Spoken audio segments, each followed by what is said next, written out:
Jayurada Madhava Kunjavihari.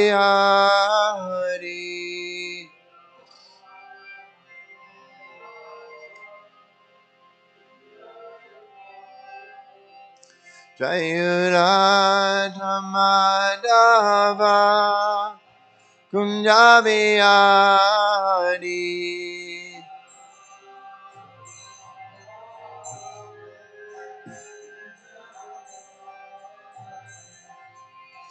Gopi Jana Ballava Girivardhari.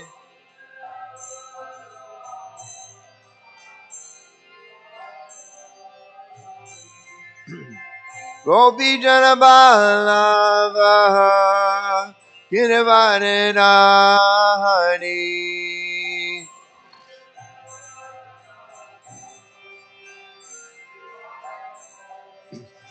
Yashodanandana Braja Janaranjana.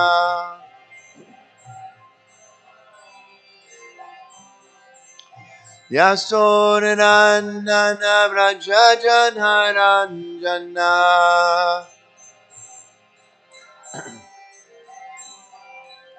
Yamuna Tiravanachari.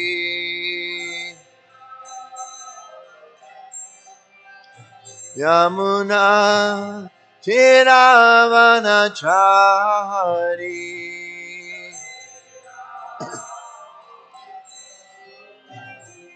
Jayurada Madhava Kunjabihari.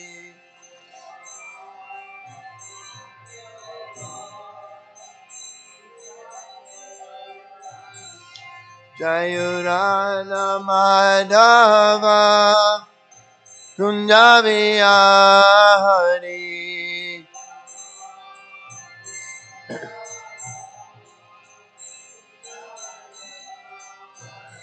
Jayurada Madhava Kunjabihari.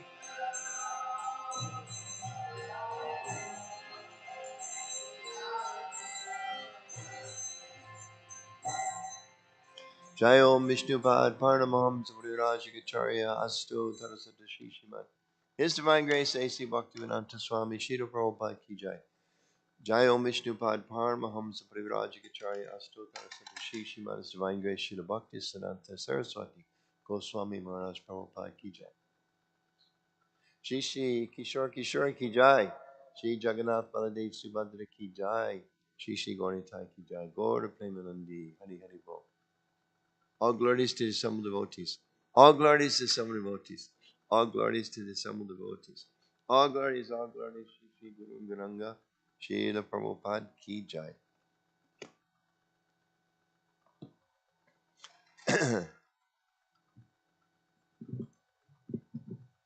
I think we still need to get a light for this table for class because it's not so much light here. So as you get older, you can't see in the dark so good. Maybe somebody can sometime get, they can get these little clip-on lights. Just need an extension cord. Make it easier for the people giving class. Either that or maybe it's a plan to make sure only people under 50 give class. If that's the plan, it's a good one. It'll definitely work. At certain points like, oh my goodness, I can't see. Om Namo Bhagavate Vasudevaya. Om Namo Bhagavate Vasudevaya. Om Namo Bhagavate Vasudevaya. That helped. I just turn this one up, right? That helps. Maybe it could even be underneath that one. Maybe tomorrow, because I'm going to hear it tomorrow too. Is there Bhagavatam class on Sunday or no? They play Prabhupada. Okay, good. So I think I'm here Monday. Maybe I can move it there Monday. Maybe it's just me. I'm the only one with problems seeing. So today we're reading from the story of King Satyajit.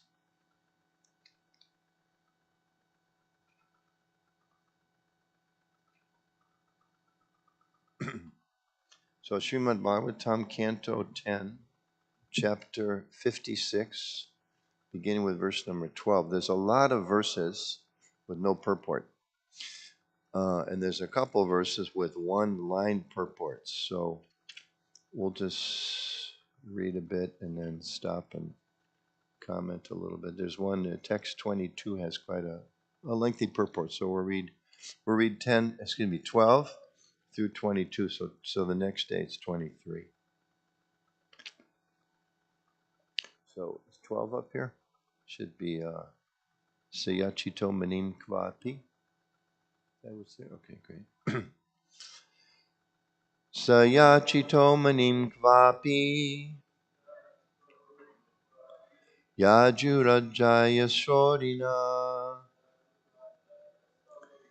Navarta Kammuka Pradad Yachna Bhagyam Matarkayam Sayachito Manim Kvapi Yadurajaya Shodina Navarta Kammuka Pradad Yachna Bhagnam Matarkayam Yayachito Manim Kvapi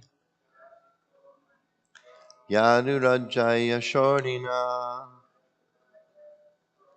Navaita Kammuka Pradad Yachna Bhagam Matarkayam. Please chant.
Ladies?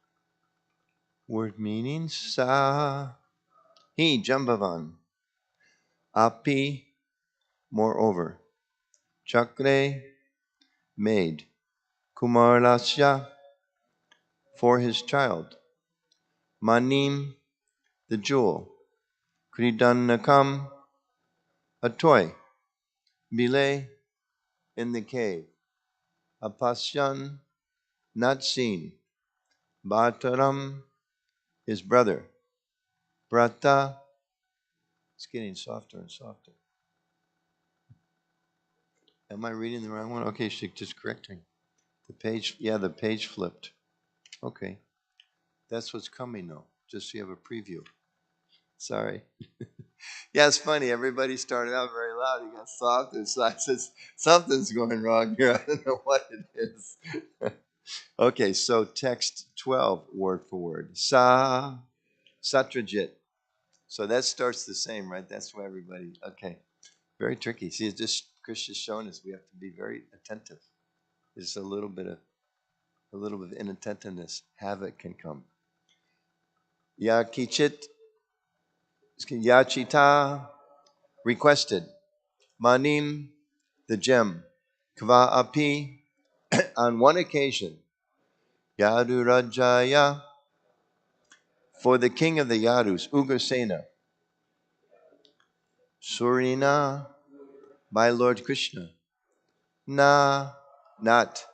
Eva, indeed. Artha, after wealth. Komukha, greedy. Pradat, gave.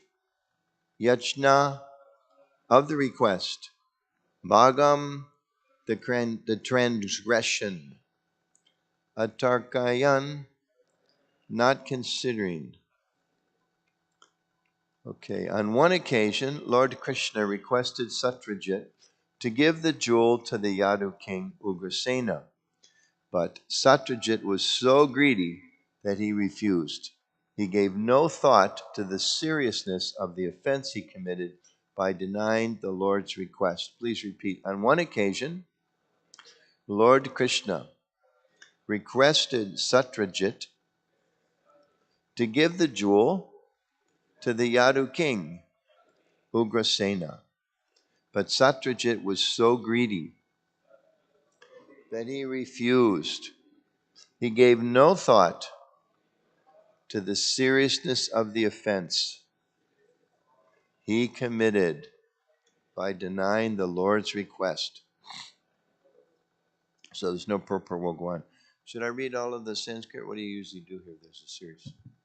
Read all the Sanskrit in English or just English? Some do, some don't. You do. Okay. Should follow the footsteps of the Mahajans. So, Tvamekadamanim kante pratimucha mahaprabham praseno hayam aruya mrigayam vyacharadvane.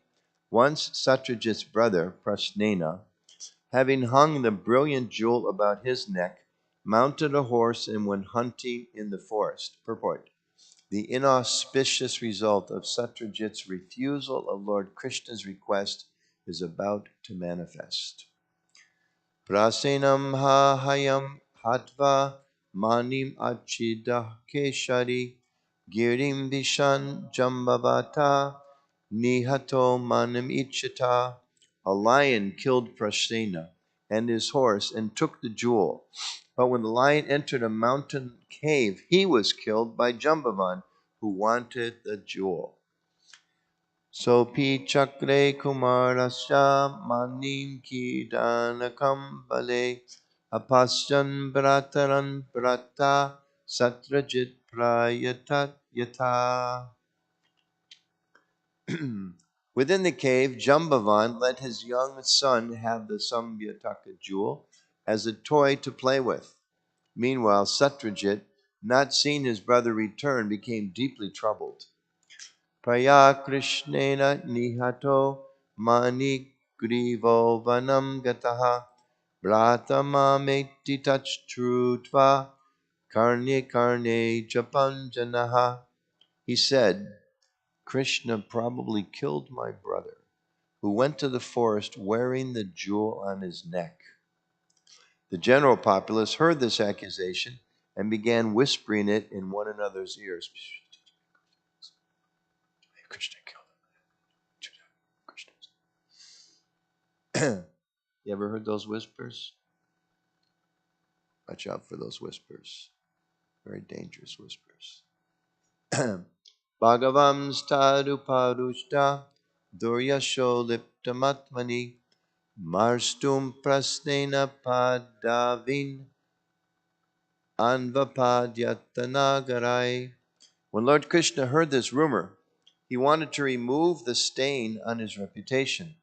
So he took some of Dwarka's citizens with him and set out to retrace Prasnena's path. Atam prasnenam ashvam cha viksha kesarina vane tam chadri prishti nihatam Rikshena dadrishor janaha.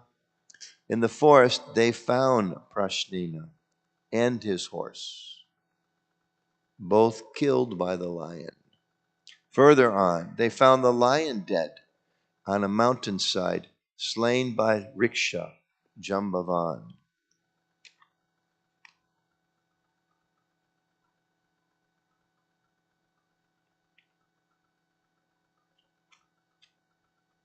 Text 19. Vriksharaja binam bhimam andhena tamasavritam eko vivesha bhagavan avastapya bali praja. The Lord stationed his subjects outside the terrifying, pitch-dark cave of the king of the bears, and then he entered alone. What does that remind you of? What other story? The Lord left his associates outside and he entered. Of course, actually, it's reversed.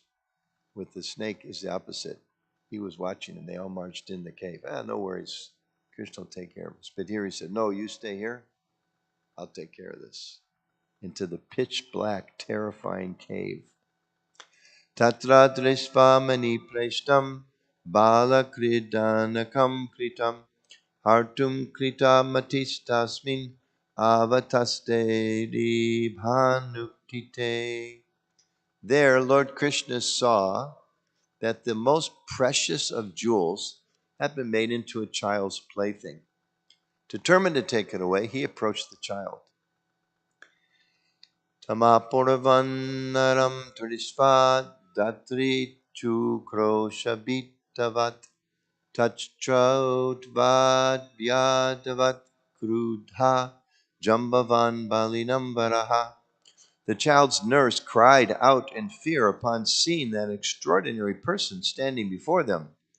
Jambavan, the strongest of the strong, heard her cries and then angrily ran toward the Lord.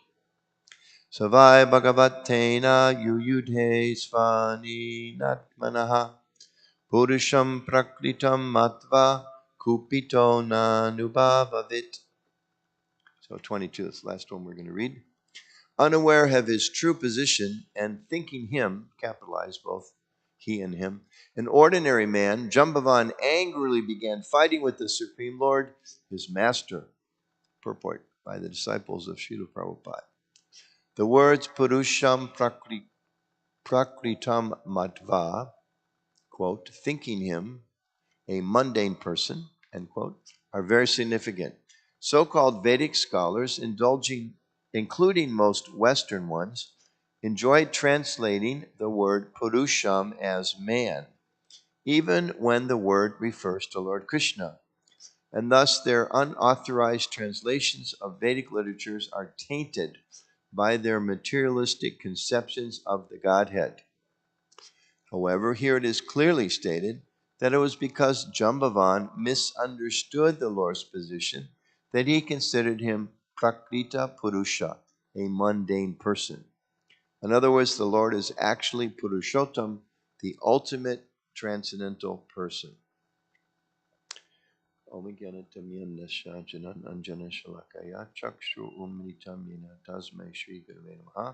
Shri Chaitanya-manobhishtam stapitam yena bhutale svayam rupakatamyam dadati swapadantikam. Jai Shri Krishna Chaitanya Prabhu Nityananda Shri Advaita Gadadhar Shri Vasari Gaur Bhaktivinoda Hare Krishna Krishna Krishna Hare Hare Hare Rama Rama Rama Hare Hare. Jai Shri Prabhupada Ki Jai. So, nice to be back in Chicago. Jai Krishna Prabhu was supposed to come, but he had some health issues. So he's probably going to come later, which is maybe Krishna's arrangement, because then we can both come separately and more visitors to the temple. But he's, of course, zonal supervisor for this part of the country. Zonal supervisor is a position that was actually established just a few years ago because looking ahead, the GBC members are seeing that the society grows. Initially, there was like 6 GBC members, I believe. You look back, see when Prabhupada first made the GBCs, and he gave them all areas of the world to overlook.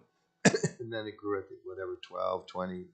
So recent decision, it should be held about 35 to 40. it's a certain kind of dynamic. Like the U.S. Senate has 100. The U.S. Congress has something like 430 or something like that. Very different dynamic of how people interact.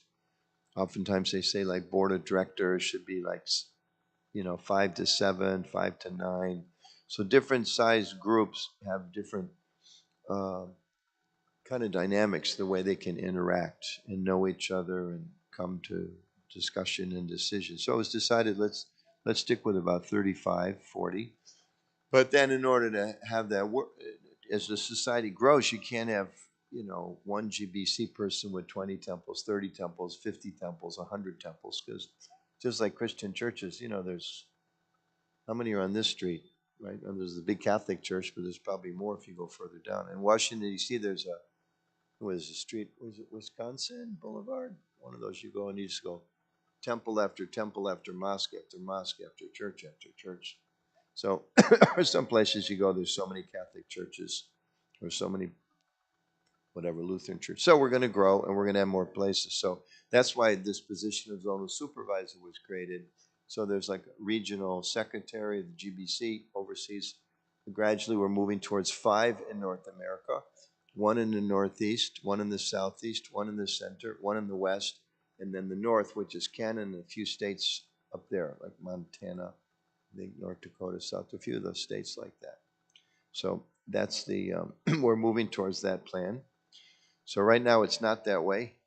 So officially later, Chicago will kind of be in the center of zone, but right now we're still, I oversee temples in Florida and as far north as Philadelphia and Harrisburg and all the way over here. So it's in transition. I think sometimes transitions are like teenagers. No teenagers here, right? But we all been teenagers. We know teenagers. Teenagers, sometimes their bodies get very funny, right? You see them one day and they look like a kid, and then you see them 3 months later and they're about 12 inches taller. And sometimes they have they still have a baby face, but they're big, or their legs get big, but the rest of them doesn't get big.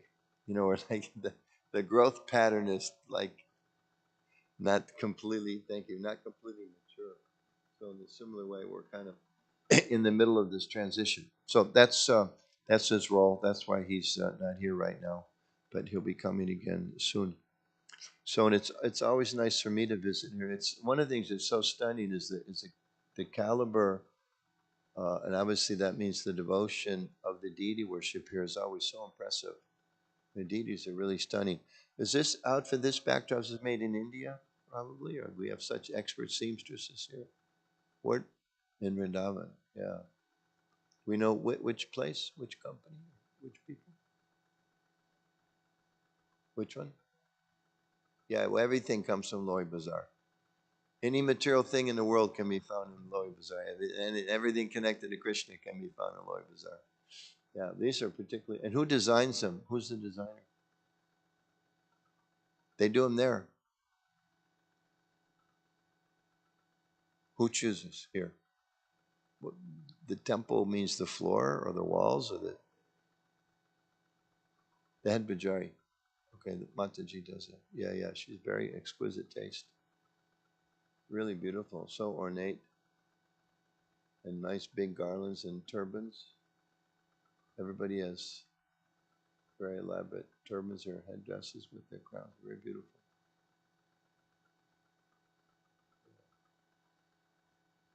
When we're attracted to Krishna's beauty, then the beauty of this material world is lessened. That's one of the important benefits of deity worship is when we can think about the Lord and we see other things that distract us in this world. We can be reminded, no, actually, whatever we see here, it's just a spark of Krishna's splendor. Very important thing to remember. So many distractions.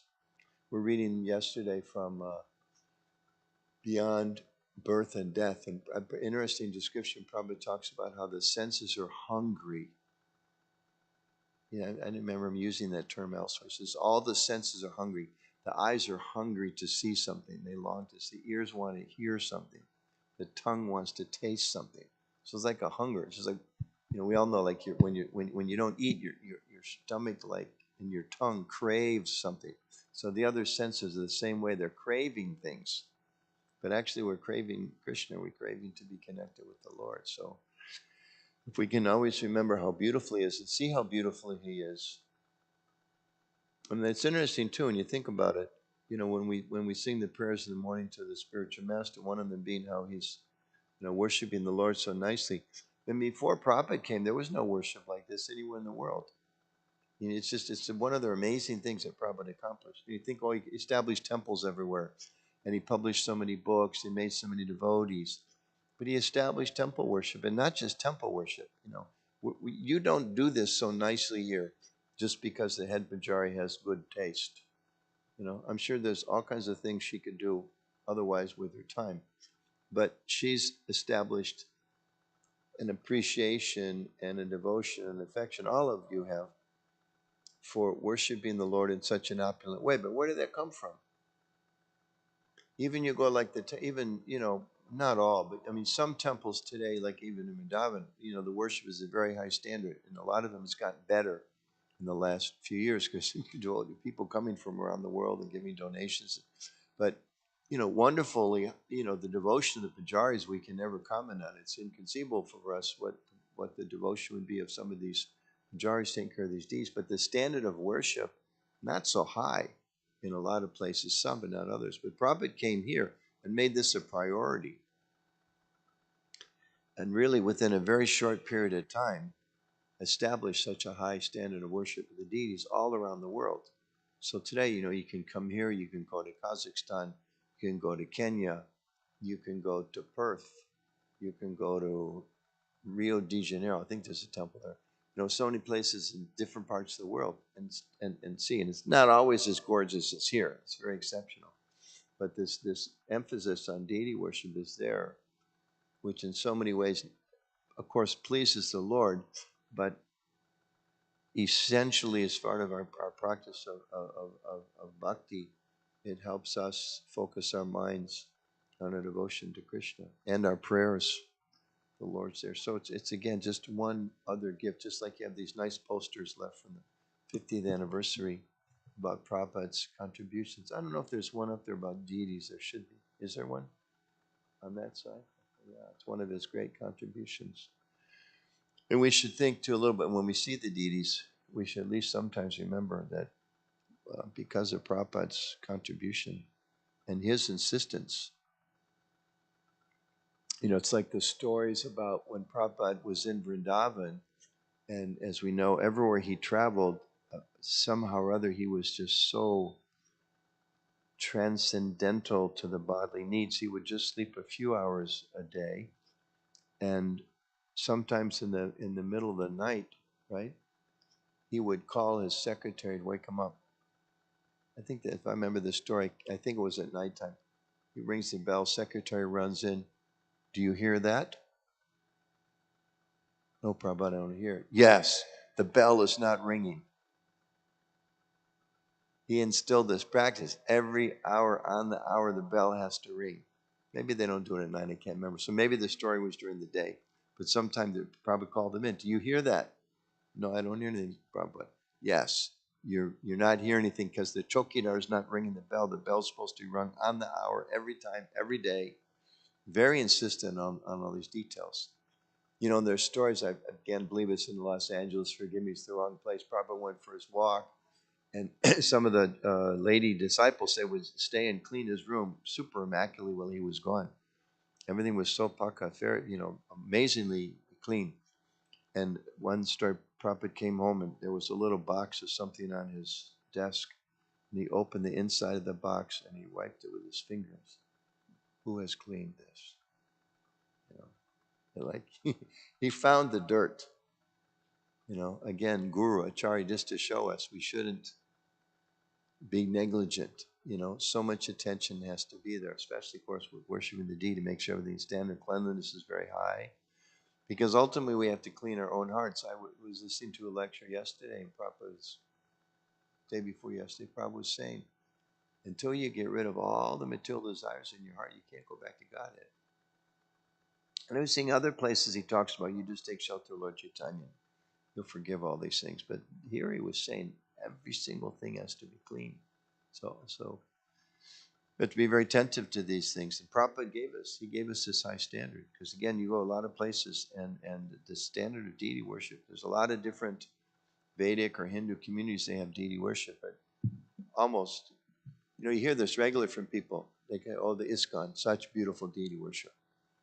Such beautiful deity. You hear that oftentimes from other people from other Hindu families. Yeah, you probably hear that, right?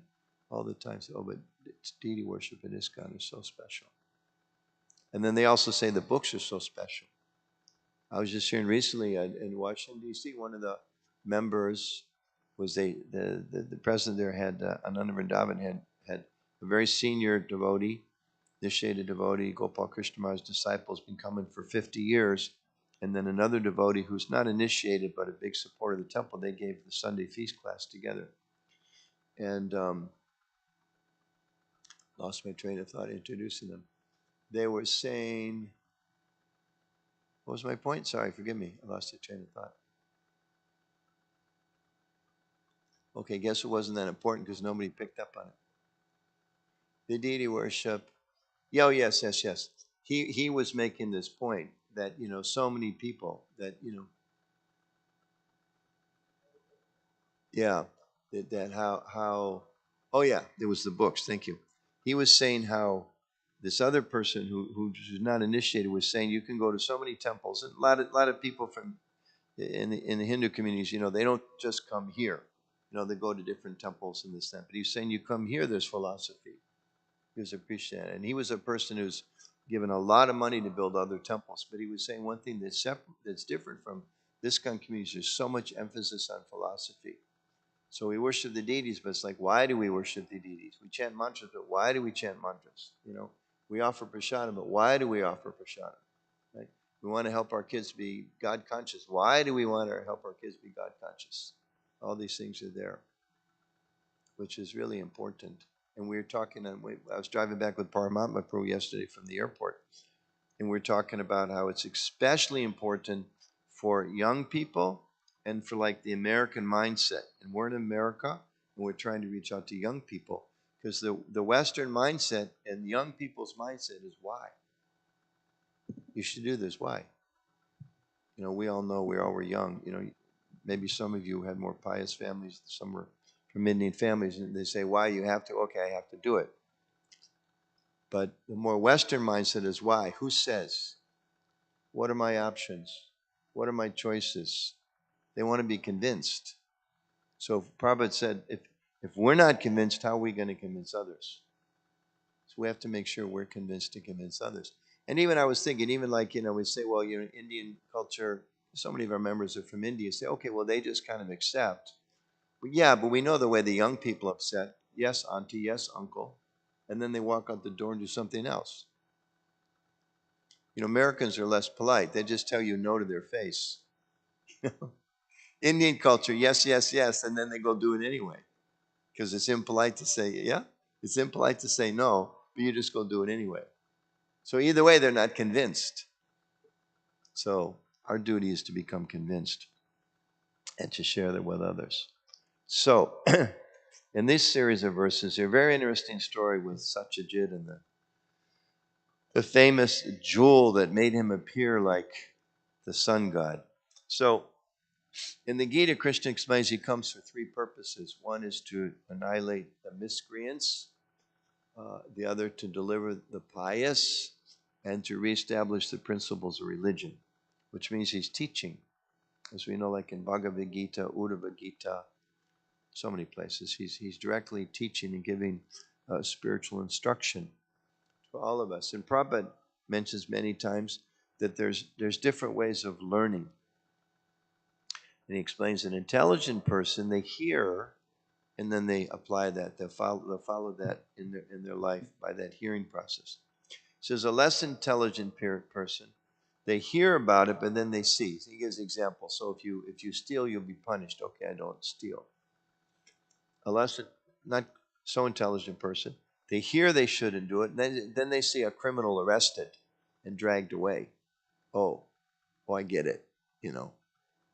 A little more obvious. And then the last class person, they hear it, they see it, but they themselves will steal and be punished and then realize, oh, This isn't such a good thing. And of course, the material world is designed in such a nice way that even if you don't hear, you don't see, you get punished. If you don't give it up, you can take birth again and go around a bunch of times until you finally realize this is not a good thing. So, different ways of teaching. It's also described as jnana, theoretical knowledge, and then there's vijnana, when you've actually understood and applied it. And in the Vaishnava, VT, Vrindavan Institute, VIHE, Vrindavan Institute of Higher Education, which was one of the earliest organized efforts at teaching in ISKCON, and they arranged all kinds of wonderful courses. There they talk about there's knowledge, which is like theoretical, but then there's the learning of skills. How do you do it? How do you apply that? And then there's the values when it sinks in your heart. Just like, say, like in the example, like the communications course, which is designed with them. So there's the theory, here's how you can speak nicely in public. And then you practice the skills. All the devotee students have to stand up and talk about sweet rice for 1 minute, or talk about cows, or talk about Prabhupada. They have to practice it, what they've heard. And then it becomes values when they actually see how it works. Oh, yes, I need to speak clearly and slowly. And oh, yes, I shouldn't use too much jargon or terminology that people. So knowledge, theoretical, then the skills, and then the values. So here, in this interesting pastime, because what's coming up is what we just heard, this very important kind of twist of the plot. So Satyajit has the jewel.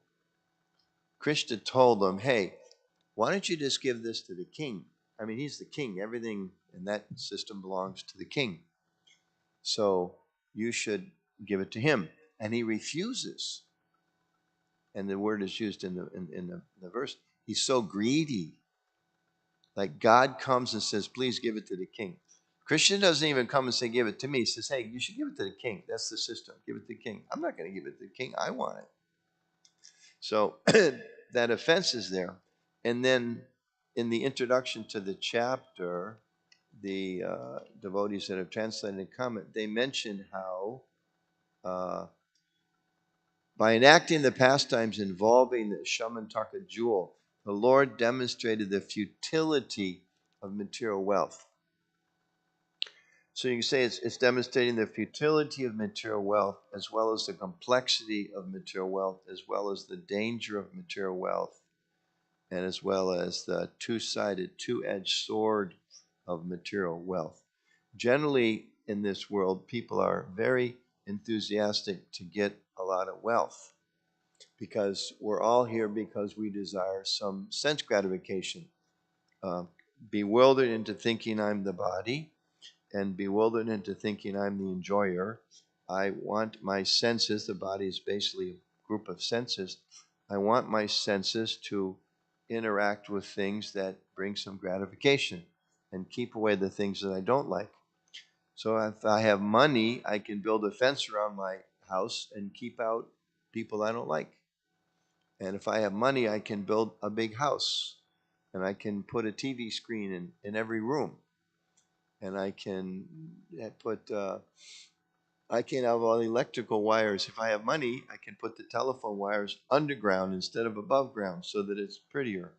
And just like we had a person in our congregation in Washington a few years ago, there's some pretty substantially wealthy people, I would say fabulously wealthy people where the temple is. I remember there was one lady, they called us up, said, you need some green, we have some green marble you can use for the temple if you like. So we went over there, there was these big slabs, like 4 foot by 10 foot of green marble. I don't know what green marble goes for, but I'm sure it's not cheap. Big, thick, 3/4 of an inch thick. Like 10 of them. And I was trying to figure out how do they come across? It was like, well, she decided she didn't want green in her kitchen anymore. So I don't know, maybe $10,000 of the marble, 20,000, installed to a special cut around the little sink and the meter size of the home. But she just, I want something different. I'm tired of this. So people that are wealthy can, kind of like indulge themselves in those things. Just like when you're flying an airplane, You get the cheap, you can buy the economy seat, or now they become so greedy. Now, the new thing is pretty new to me. If you want to pay for it, if you want an aisle seat, you have to pay like $10. So you buy a ticket, but you don't know where you're going to sit. If you want to sit even like an aisle in the back, where you have to pay an extra like $17. I just bought a ticket to go to India. If you went like a night, not like a first class, just a regular seat, it's $163 extra to get. So it's like if you have money, right, you can pay to get things more convenient for you. So people think they want more money, but here this story is demonstrating sometimes the very same money becomes a source of great distress.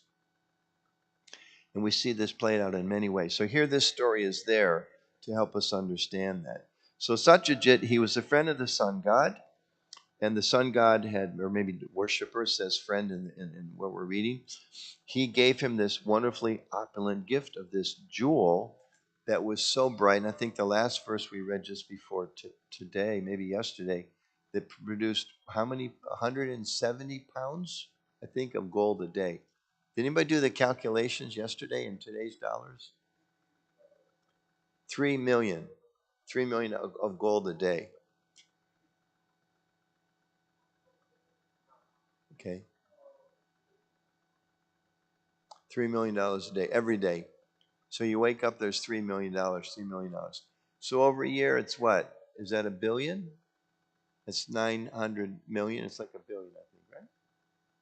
Is a billion? It's way beyond our capacity. I think it is a billion, 1,000 million. I think so. It's not 100 million. Couldn't be a B. So it's almost $1 billion a year in back then. So who knows what kind of values of money were there?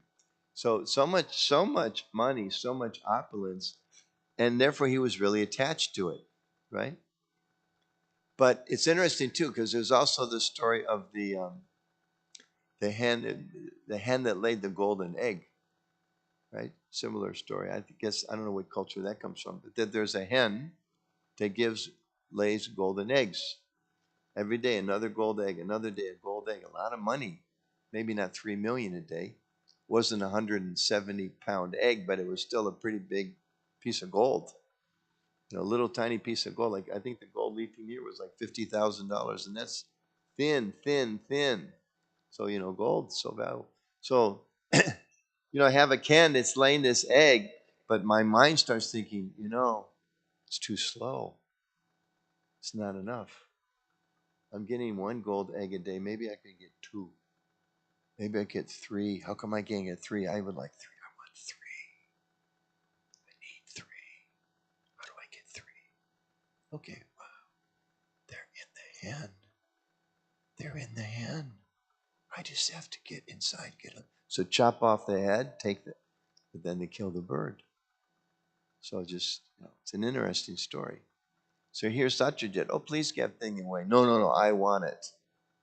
Brother said, can I borrow? I don't want to ride on the horse. Sure, no problem. Then the brother gets killed.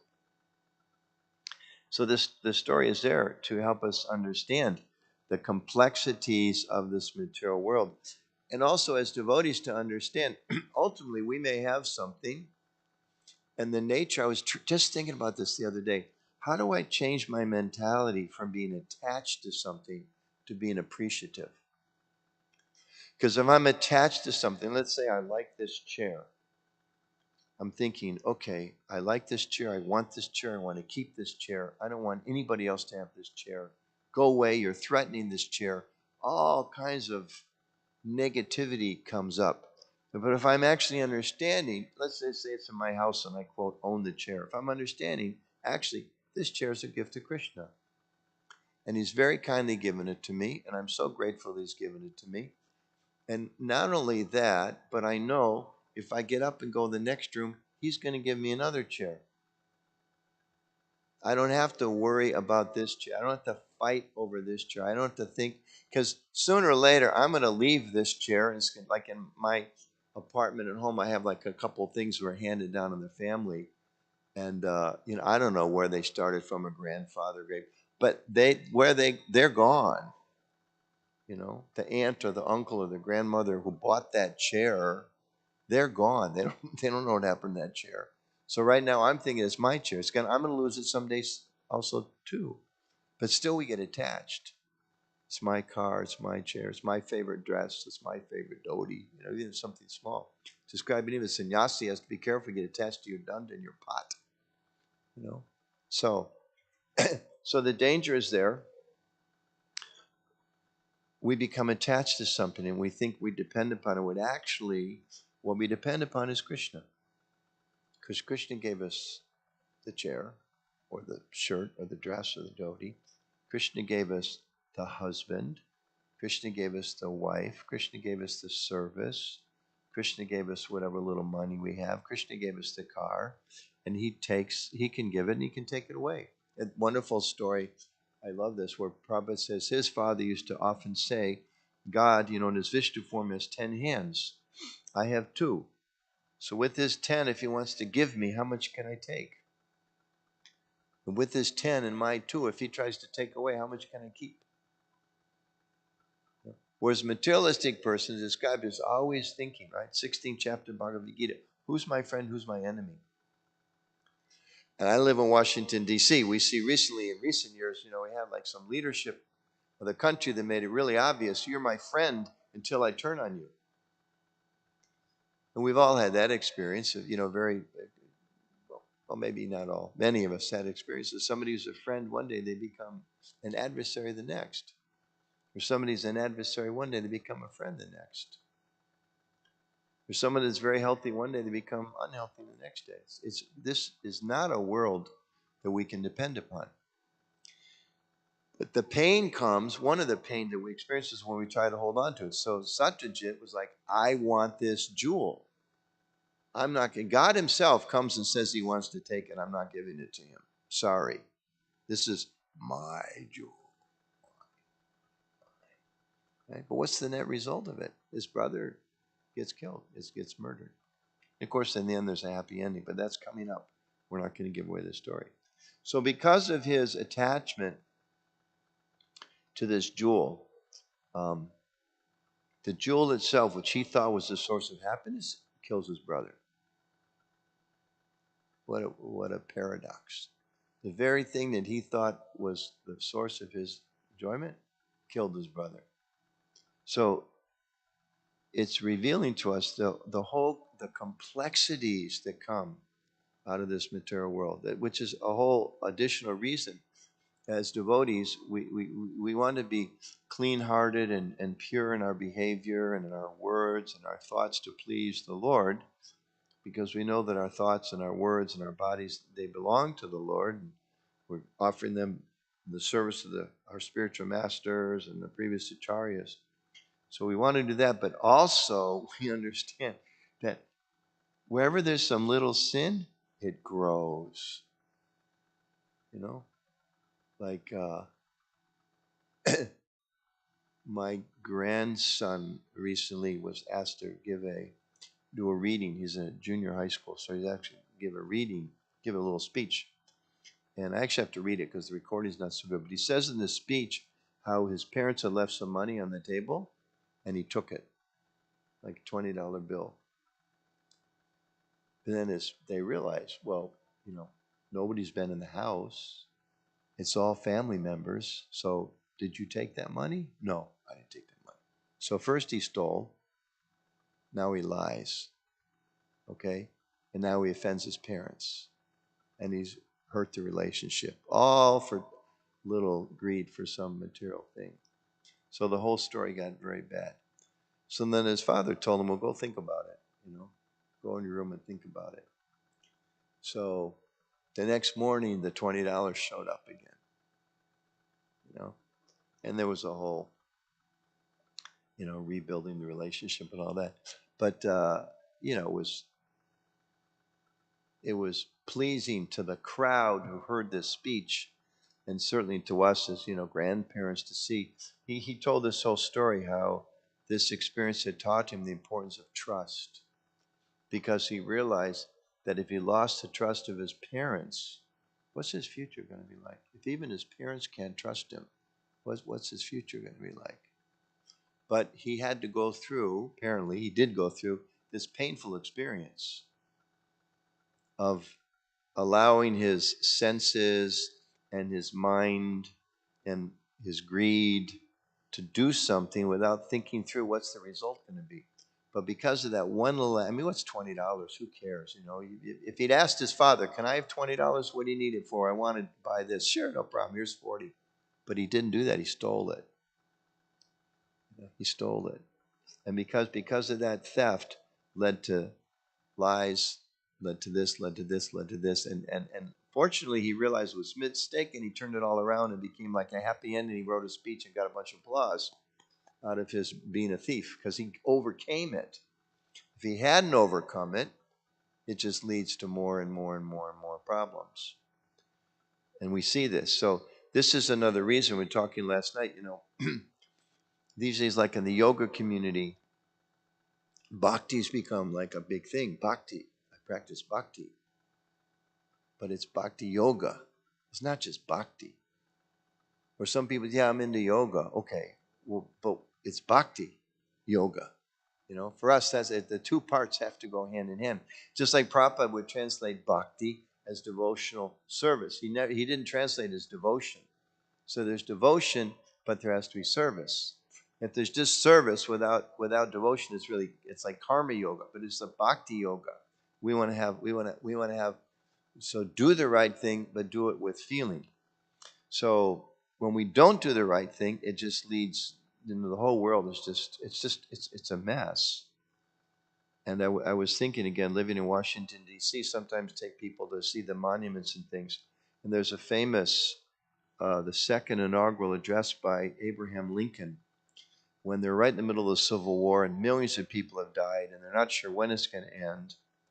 And he gives this speech, and just paraphrasing, he says that, you know, they pray to the same God. They pray to win, we pray to win. How's God going to satisfy everybody? And he kind of asked us questions. He said, could it be that, because it was ultimately slavery was the main issue, could it be that every drop of blood that was spilt by the bondsman's whip is going to have to be repaid? And he says something like by the bullet or the sword. So he's like starting to understand there's karma here. The whole nation carries a sin, and we're not going to get free from this sin until we pay this back with blood for every drop of blood. He's like, in the inaugural address, the President of the United States, that's a pretty, it wasn't, you know, these people were not reading Bhagavad Gita when he said that. They're not familiar with karma, but he really was talking about karma. So this is like one of the lessons to be learned here, that one, material opulence, and of course we all need you know, like I get a scarf, it didn't come for free, and I like to wear a silk dhoti now and then. Most of my dhotis are cotton, but I like silk ones because you can wear them on the airplane. You can get off the airplane, you don't look like you just came out of a suitcase, all bunched up, you know. But we can minimize, right? Simple living, high thinking. And it's interesting. I was thinking I should mention that last night. You know, when you say simple living, high thinking, it's different for different people. You know, if you're Ambarish Prabhu, for him to live simply is not what we should do to live simply. He's a Ford. He carries that. You know, he's got to meet big multi-millionaires or billionaires and present to them the importance of Prabhupada's movement. He can't show up in a ruffled shirt and a pair of old flip-flops. And, you know, he's got, you know, if somebody's a doctor, you know, you can't necessarily drive to work with a 15-year-old car that sounds like it's going to fall apart. If, you know, because people think, you're my surgeon and you drive that. You are so unconscious of things. You don't see what a junk car, how like that. But they don't necessarily have to have a new BMW every year. So for them, that's simple, right? So it's a question of we have to individually analyze what can I do to cut back a little bit? And Krishna is so kind, sometimes he just does it on his own. Old age is a manifestation of Krishna's kindness. It takes things away. Death, he takes things away. We can be very attached to a particular situation, but you know, our grandparents die, our parents die. I have so many devotee friends now, right now around the world. I can think of two whose mothers are in the hospital, and somebody else who just went to be with their mother. And so they're like, this is just in the little Hare Krishna movement. You know, there's probably thousands of devotees as parents. So it's a world, it's a world of death. It's a world that we're here temporarily because we're meant to learn these lessons. These things won't satisfy us. Fame and power and money and opulence, they're not, it's not possible to satisfy the soul. But still, here again is another example of how these things won't satisfy us. And Krishna says, like 6th chapter Bhagavad Gita. Let me just read this and then we'll end. Um, there's all these beautiful verses, and it's everywhere. It's just flipping through, looking. There's so many places where Krishna describes that one who's in knowledge sees these things in the material world in a different way. For one who has conquered the mind, the super soul is already reached, for he has attained to tranquility. To such a man, happiness and distress, heat and cold, honor and dishonor are all the same. A person is said to be established in self-realization is called a yogi or mystic when he is fully satisfied by virtue of acquired knowledge and realization.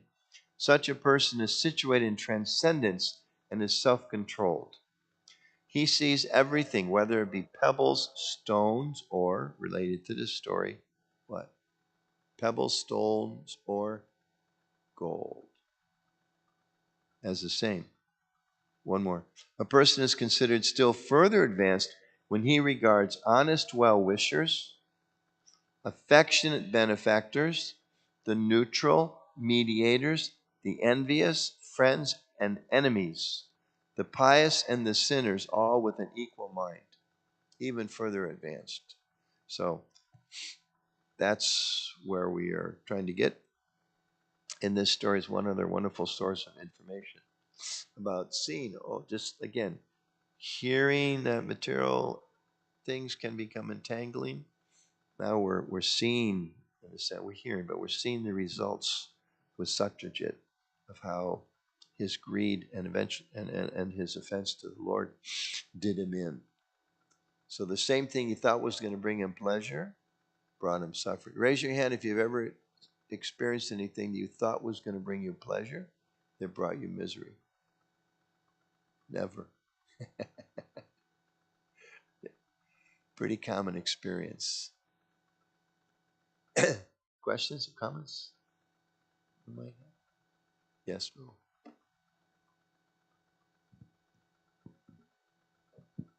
Hare Krishna. I think that's a materialistic. That's a mindset. It's like the same thing that'll make you smile will make you cry. I think we've heard that before. Yeah. What's your interpretation of that? My interpretation of that is that that's material consciousness. I mean, if something's going to make you smile and cry At the same time, the, yeah, it's a the material duality, thing. then Yeah. So by definition, it's not a source of pleasure. exactly. In a certain situation, yeah, just in this beyond birth and death, Prabhupada was commenting about how the same cold water that brings you pleasure in the summer, you don't want to touch in the winter.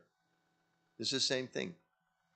And I heard a lecture just recently, the other side of that Prabhupada was saying, anything in this material world, it's limited in what pleasure it can give you. And he said, just like a rasgulla, you may like rasgullas. You have, oh, very nice rasgulla. And they say, oh, take a second one. Okay, thank you, sir. Second one. Here, take a third one. No, thank you, sir. I would say like that. No, thank you, sir. So anything, more than just a little bit of anything, it brings distress. Yeah. Subal Prabhu? Thank you, Anuttama Prabhu. Let me interrupt. Isn't it amazing? Like, anybody learn this? Like when you were like in second grade or fourth grade or fifth grade or 10th grade or 12th grade, the material things will bring you some degree of pleasure, but they'll never be enough to satisfy you. Are they teaching that in public schools? Isn't that like a basic foundational thing that everybody should understand? You know, it's like, why did I learn? Why don't they teach that in school? What's that?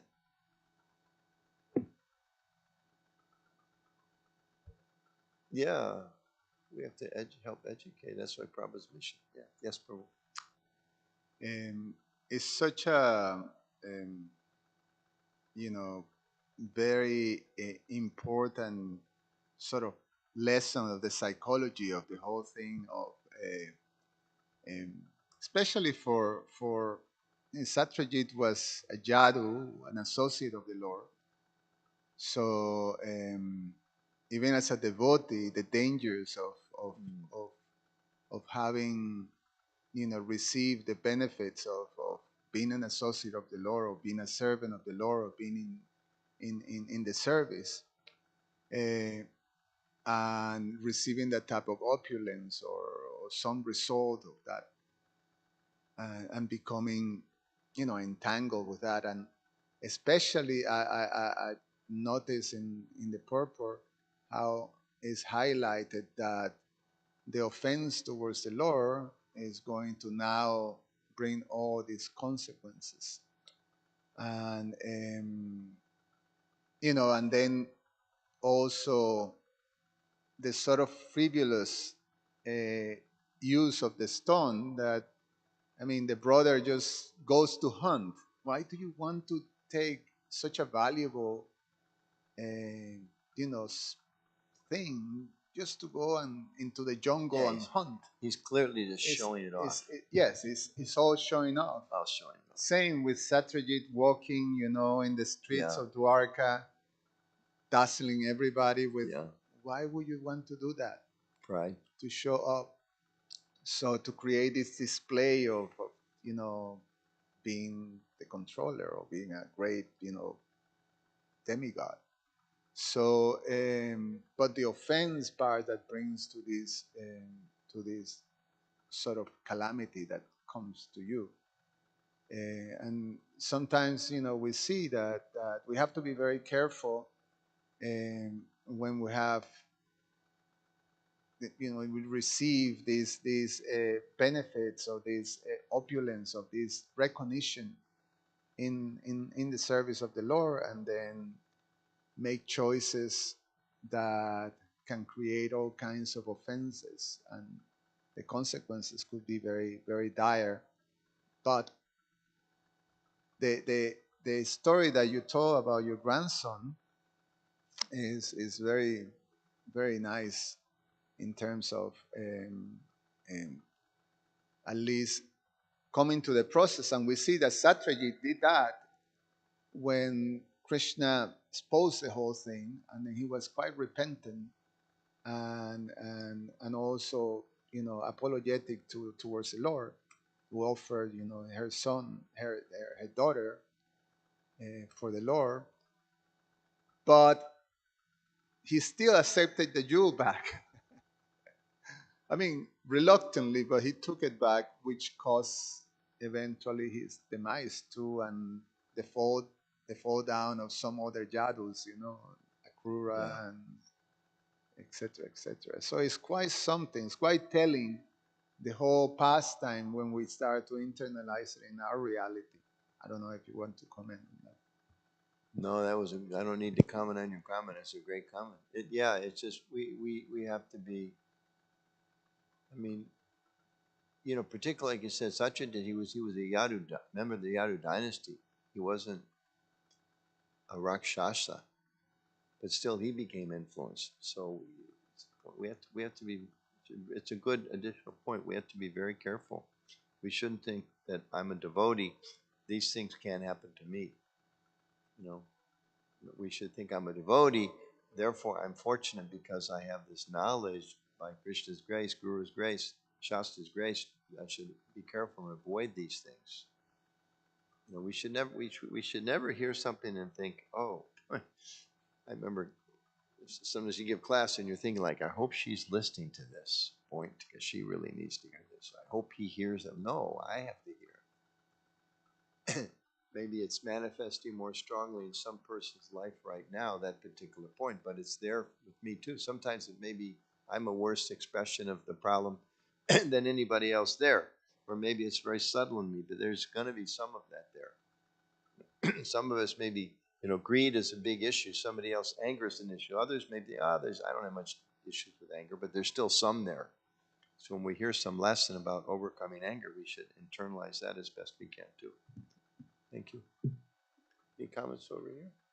Yes. Naveen, it's okay. We can go a few more minutes. Okay. He's the keeper of the clock. Um, it seems an interesting thing, this idea that a particular object has such importance to how one views oneself or one's need to present oneself socially in a particular way, because of the strong association in the mind, thinking, oneself as being connected so closely to that object. It seems a very difficult thing in some sense to break that connection. Yeah. And different objects. That's why it's described, people think their place of birth is worshipable, right? Described as being no better than a cow or an ass.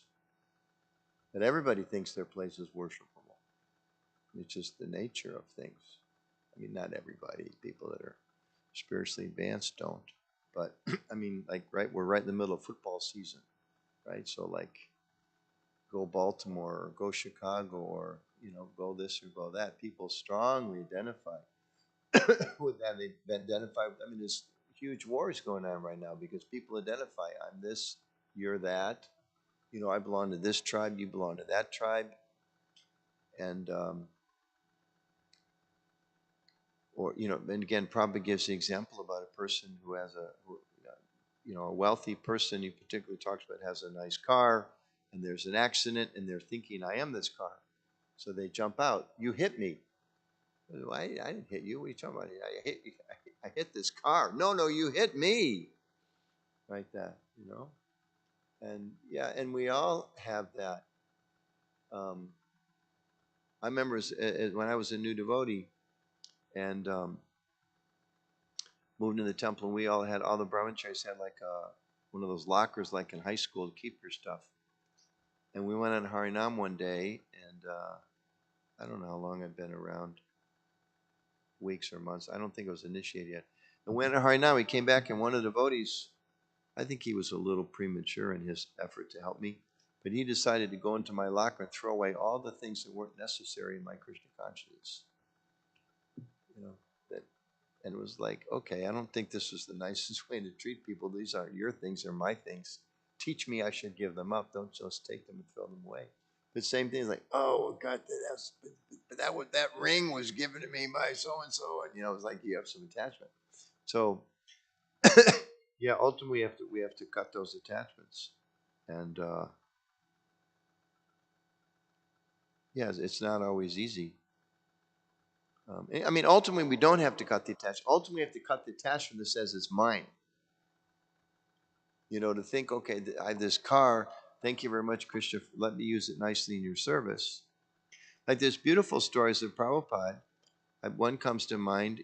People probably would travel and go to different cities, and people would give him gifts.